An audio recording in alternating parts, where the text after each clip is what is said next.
हमारी गाजियाबाद और नोएडा से भी हमारे पदाधिकारी पहुंच चुके हैं। सभी का इस सभागार में हार्दिक स्वागत है। जयपुर से हमारे भाई साहब जय प्रसाद साकी जी, हरियाणा से हमारे भाई साहब केहरी सिंह साकी जी पहुंच चुके हैं। आप सभी का इस सभागार में हार्दिक स्वागत है। उत्तर प्रदेश से हमारे भाई साहब केहरी सिंह साकी जी अपने साथियों के साथ, हमारे भाई शेर सिंह साकी जी अपने साथियों के साथ पहुंच चुके हैं। आपका इस सभागार में हार्दिक स्वागत है। यहाँ लगाओगे क्या? उधर करना पड़ेगा आपको, यहाँ बैठे थोड़ा सा अब आगे मैं इतने निकलते रहे। हाँ वो तो कर आज के मुख्य वक्ता माननीय प्रेम सिंह साकी जी को फिर उधर डिस्टर्ब हो रहे थे ना, इस वजह से मैंने यहाँ कर दिया। हमारी प्रदेश की टीम साल मोमेंटो और बुके लेकर के माननीय केदार सिंह साकी जी अपनी टीम के साथ में हमारे मुख्य वक्ता का स्वागत करेंगे। सभी को नमस्कार। आगे बढ़ा दीजिए, रजिस्टर है नाम ऐड करा दीजिए। ये राखी जी को दे दो। कोई मिसेज आएंगे उन्हें क्या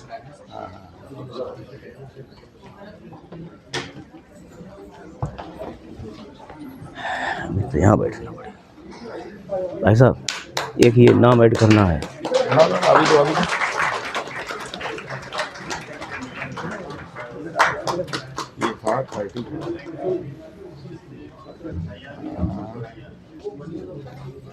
ब्रजेश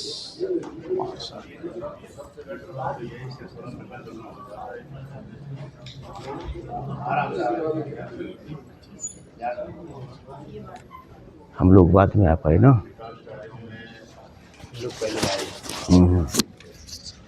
ये जगह वहाँ पे मिलनी चाहिए। हमारी प्रदेश कानूनी सलाहकार और प्रदेश सांस्कृतिक सचिव तृप्ति साकिया जी और नीता साकी जी से निवेदन है कि आप भी आएं और हमारे मुख्य वक्ता का स्वागत करें।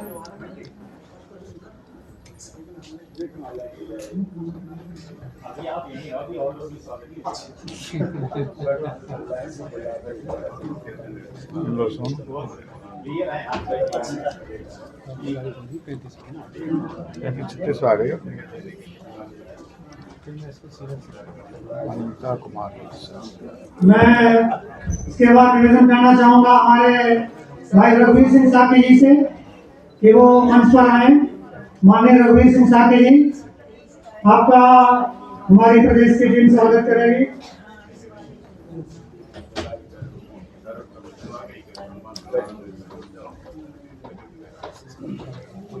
भाई लालता प्रसाद साकी जी, रक्षपाल सिंह साकी जी,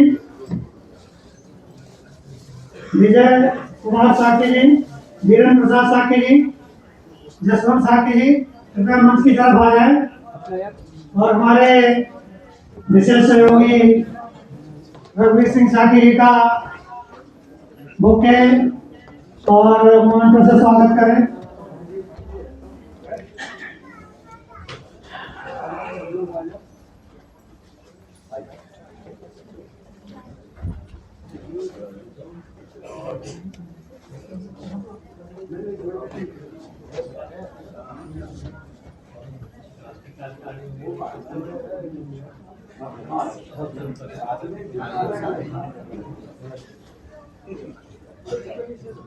बुके तो नीचे वाला सभी सगली आएगी। सामने इधर देखेंगे सभी लोग। अब खोल दो भाई साहब, अब ले लीजिए। 36 37 नंबर।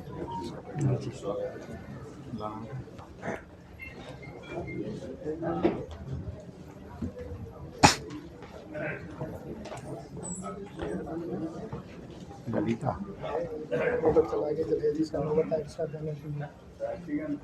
साकी कर देना, ललिता साकी कर देना। धन्यवाद साथियों। अभी हमारे विशिष्ट अतिथि और मुख्य अतिथि सभा मंडप में पधारे नहीं हैं। उनके आने के बाद उनको भी मंच पर आमंत्रित करके कार्यक्रम की विधिवत शुरुआत की जाएगी। उससे पहले सभी साथियों से निवेदन है कि आप अपनी जगह पर खड़े होकर के सभी लोग राष्ट्रगान में हिस्सा लेंगे। सभी साथियों से निवेदन है कि अपने स्थान पर खड़े हो जाएं। ये बड़ी समस्या है। जन गण मन अधिनायक जय हे भारत भाग्य विधाता। पंजाब सिंध गुजरात मराठा द्राविड़ उत्कल बंगा। विंध्य हिमाचल यमुना गंगा उज्जल जलधि तरंगा। तब शुभ नामे जागे तब शुभ आशीष मांगे। गाए तब जय माता जन गण मंगल दायक जय हे भारत भाग्य विधाता। जय हे जय हे जय हे जय जय जय हे। हेलो, सभी साथियों से निवेदन है तथा स्थान बैठ जाएं। गेट नंबर 4 पे आओ। और मैं निवेदन करना चाहूंगा। हाँ, नेशनल साइंस राष्ट्रीय विज्ञान केंद्र बोलो। राष्ट्रीय विज्ञान नेशनल साइंस सेंटर कर। और मैं निवेदन करना चाहूंगा श्रद्धा साक्या जी से कि वो मंच पर आए। श्रद्धा साक्या जी। भाई साहब, ये एक बार फिर खुला लिख ही नहीं पाए तब तक। ले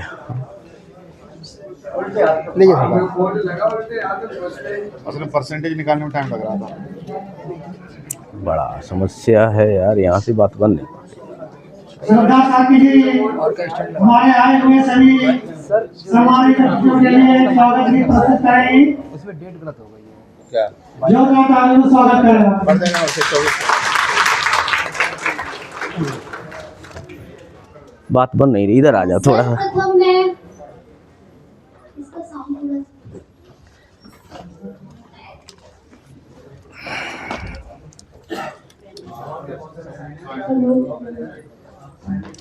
सर्वप्रथम मैं ज्ञान के प्रतीक, करुणा के सागर भगवान गौतम बुद्ध को नमन करती हूँ और यहाँ पर उपस्थित सभी लोगों को मेरा नमो बुद्धाय।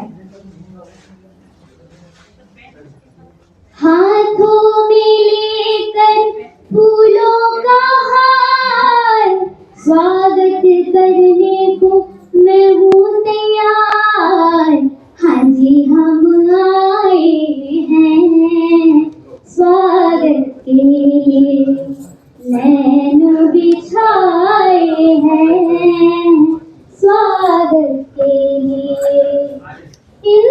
इंतजार था जिसका वो दिन आया बड़े ही दिनों में। आप आए यहाँ पर शुक्रिया करती हूँ मैं तो दिल से। आप आए नूर आया, खुशी अति भारी है स्वागत के लिए। हाजी अति भारी है स्वागत के लिए। आओ आज इस दिन को सुख में बनाए हम मिलकर। मैं कहूँ ये सबसे इनका स्वागत करो आज मिलकर। इस दिन का था इंतजार, शुभ दिन आया है स्वागत के लिए। हाजी दिन आया है स्वागत के लिए। हाथों में लेकर फूलों का हार स्वागत करने को मैं हूँ तैयार। हाँ जी हम आए हैं स्वागत के लिए।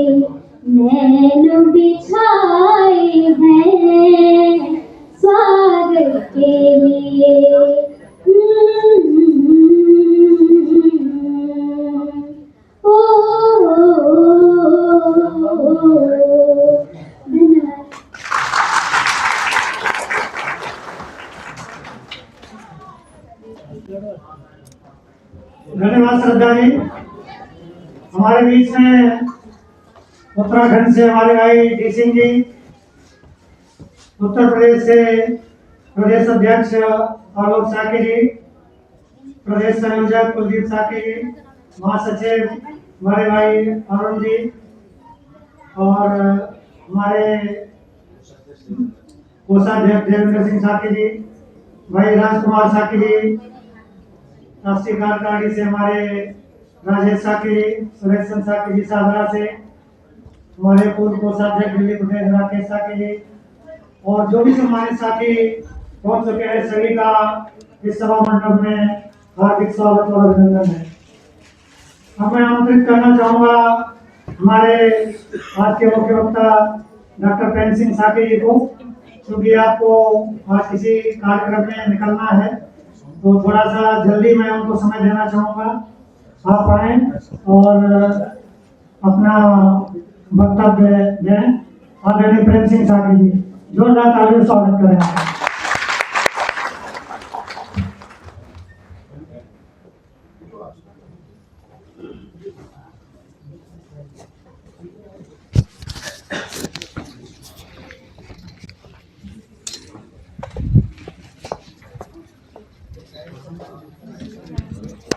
हेलो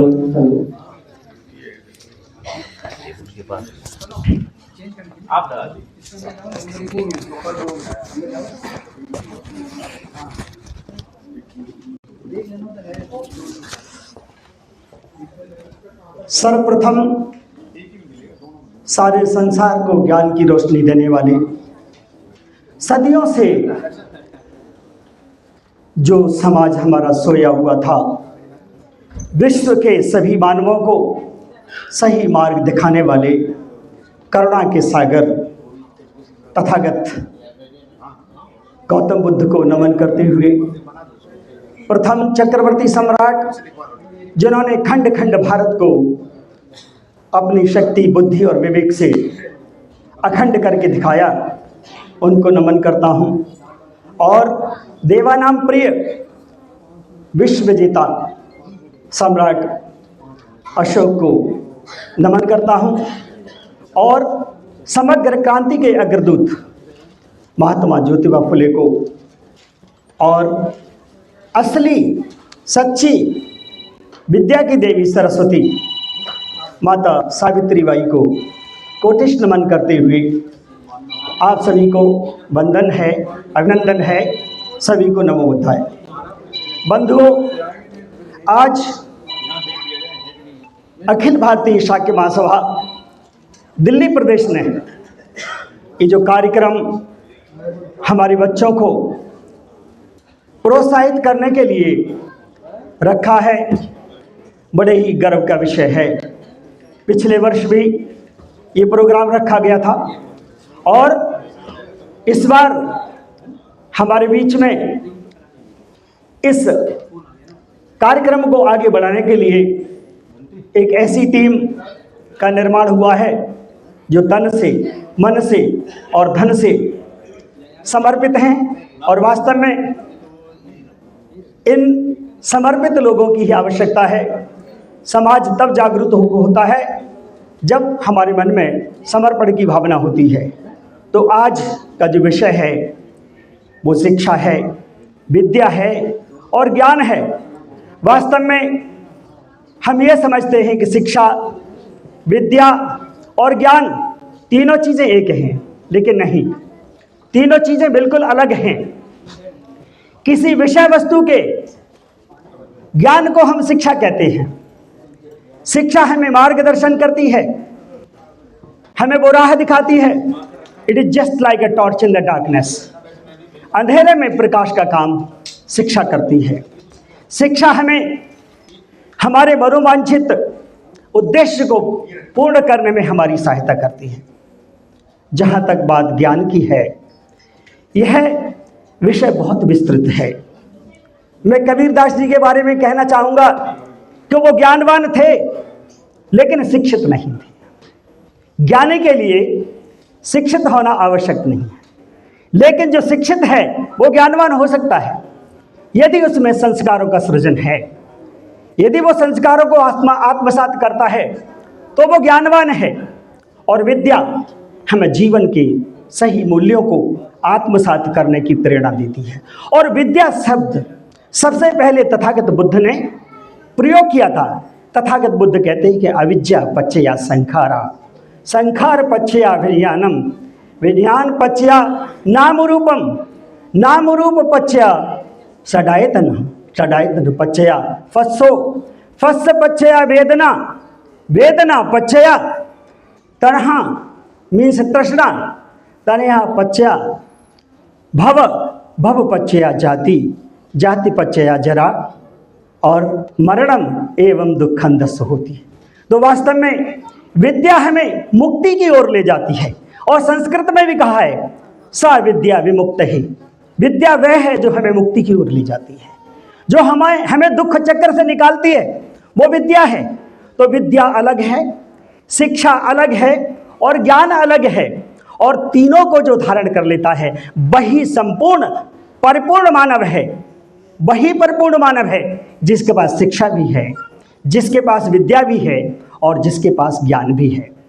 और पहली सीढ़ी चढ़ने के लिए, शिक्षा प्राप्त करने के लिए मैं बच्चों से कहना चाहूँगा कि 5 चीज़ें बहुत आवश्यक हैं। The first thing is discipline. पहली जो चीज़ है वो अनुशासन है। और अनुशासन की जो परिभाषा है कि दिए हुए कार्य को विधिवत तरीके से एक निश्चित समय अवधि में पूर्ण करने की कला को अनुशासन कहते हैं। दूसरा जो चरण है विद्या का, शिक्षा का, जो ग्रहण करने का, वो है त्याग, dedication. No gain without pain. संसार में कुछ भी बिना त्याग किए हुए प्राप्त नहीं हो सकता। जिन खोजा तिन पाइयां गहरे पानी बैठ, और मैं बपुरा बूढ़न डरा सो रहा किनारे बैठ। है किनारे पर न मोती तुम किनारा छोड़ दो, और गहरे पानी में जाकर के हर लहर को मोड़ दो। जो चले गहराइयों में कामयाबी से न दूर, इस तरह चलते रहे तो पहुंच जाओगी जरूर। मंजिल उन्हीं को मिलती है जिनके सपनों में जान होती है, और पंखों से कुछ नहीं होता, हौसलों से उड़ान होती है। मन में अगर हमारे अंदर हौसला है तो निश्चित रूप से हम अपनी मंजिल पर पहुंच जाएंगे। हमारे पूर्वजों ने भी कहा उद्यम साहसम धैर्यम शक्ति ही ज्ञान पराक्रमा षडेति यत्र वर्तन्ते तत्र देव सहायका। जहाँ उद्यम है, साहस है, धैर्य है, शक्ति है, ज्ञान है, पराक्रम है, वहाँ पर हमें निश्चित रूप से सफलता प्राप्त होगी। तो एक सफल व्यक्ति बनने के लिए संघर्ष का मार्ग हमारे सामने अवरोध बन करके खड़ा होता है। और पथरोक रहे ऊंचे पर्वत, इन बच्चों के लिए कहना चाहूँगा कि पथरोक रहे ऊंचे पर्वत पर नदियाँ रिल ही जाती हैं, कितने भी कांटे चुभे मगर कुछ कलियाँ खिल ही जाती हैं। आज हम इन बच्चों को सम्मानित करने के लिए इकट्ठे हुए हैं। और वास्तव में कितना भी अवरोध आए, जो लोग अपने मन में संकल्प ले लेते हैं, जिनके मन में सम्यक संकल्प होता है, वो निश्चित रूप से अपनी मंजिल को पार करते हैं, निश्चित रूप से अपनी मंजिल तक पहुंचते हैं। अभी जो हमारा अगस्त का महीना है, और इस महीने में हमारे आज़ादी का भी पर्व आया, और तो मैं 2 पंक्तियां उन आज़ादी के दीवानों के लिए भी कहना चाहूँगा कि आज हम यहाँ पर बैठे हैं और ये सांस ले रहे हैं, तो वास्तव में उनकी बदौलत है जिन्होंने हमें जो है सुरक्षित रखा। तो सबसे पहले मैं तथागत बुद्ध को नमन करके अहिंसा प्रेम करुणा का दिया संदेश प्यारा है, अहिंसा प्रेम करुणा का दिया संदेश प्यारा है, त्याग बलिदान से लिखा गया इतिहास न्यारा है। और जहाँ में है नहीं दूजा तथागत बुद्ध के जैसा, हमारी जान से बढ़कर वतन भारत हमारा है, हमारी जान से बढ़कर वतन भारत हमारा है। तो बंधुओं, वास्तव में हमें हमारी जान से बढ़ करके हमारा भारत है, क्योंकि इसकी मिट्टी में हमें जन्म मिला है। और तथागत बुद्ध ने सारे विश्व को शिक्षित करने के लिए, ज्ञानवान बनाने के लिए, सही राह देने के लिए क्या किया था कि 6 वर्षों तक तपायतन दिन रात विश्व गुरु भारत तथागत बनाए हैं। अगर आज विश्व गुरु की कल्पना की जाती है तो वास्तव में तथागत गौतम बुद्ध के कारण की जाती है। तो 6 वर्षों तक तपायतन दिन रात विश्व गुरु भारत तथागत बनाए हैं। और मन से ही जीत और हार का विधान बने, मन ने ही सुख और दुख उपजाए हैं। तो तथागत बुद्ध यहाँ कहते हैं, पहला सूत्र दिया है धम्मपद में कि मनोपभंगमा धम्मा मनोसेठा मनोमया मन साचे पदुठेन भास्ति वा करोति वा ततो न मनवेति दुखं चक्कम वा वहतु पदम। तथागत बुद्ध कहते हैं कि सफलता प्राप्त करने के लिए मन का अनुगामी होना बहुत जरूरी है। यदि हम सच्चे मन से सम्यक संकल्प लेकर के और हम अपने पथ की ओर निकल पड़ते हैं तो निश्चित रूप से हमें सफलता प्राप्त होती है। यदि हमारे मन में सद्भावना है, यदि हमारे मन में सद्कामना है, यदि हम अच्छे विचारवान व्यक्ति हैं और सच्चा संकल्प लेकर के आगे बढ़ते हैं तो निश्चित रूप से सफलता हमारे कदम चूमेगी। तो बताया कि मन से ही जीत और हार का विधान बने, मन ने ही सुख और दुख उपजाया है। आग से न आग कोई मानव बुझा सकेगा, बैर से न बैर कोई शांत कर पाया है। और तृष्णा अविद्याशील साधना से दूर होए, पथ निर्वाण बुद्ध जग को बताया है। तथागत बुद्ध कहते हैं कि अगर हमारे पास में विद्या है तो निश्चित रूप से अविद्या समाप्त हो जाएगी। और जब अविद्या समाप्त हो जाएगी तो मन से कुसंस्कार समाप्त हो जाएंगे, और जब कुसंस्कार समाप्त हो जाएंगे तो मन सही रास्ते पर चलने लगेगा। और जब मन सही रास्ते पर चलने लगेगा तो निश्चित रूप से हम इंद्रियों को संयमित कर पाएंगे। और जब हमारी इंद्रियां संयमित होंगी तो निश्चित रूप से हम तृष्णा को समाप्त कर देंगे। और जब तृष्णा समाप्त होगी तो जीवन के सारे दुख समाप्त हो जाएंगे, भव भी समाप्त हो जाएगा, उपादान समाप्त हो जाएगा, जाति जरा और वर्ण के चक्कर से हम छूट जाएंगे। तो विद्या ही वो एक ऐसी चीज है जो हमें दुखों से दूर कर सकती है। देखिए, हर बीज में वृक्ष बनने की क्षमता होती है, लेकिन हर बीज वृक्ष नहीं बन पाता क्योंकि उसे उचित वातावरण नहीं मिलता। According to Robert Brown, in the book The Life, he says, every seed has the capability to become a tree, but every seed can't become a tree until it doesn't get the proper atmosphere. हर बीज में आज के मुख्य अतिथि श्रीमती सीमा साहब और विशिष्ट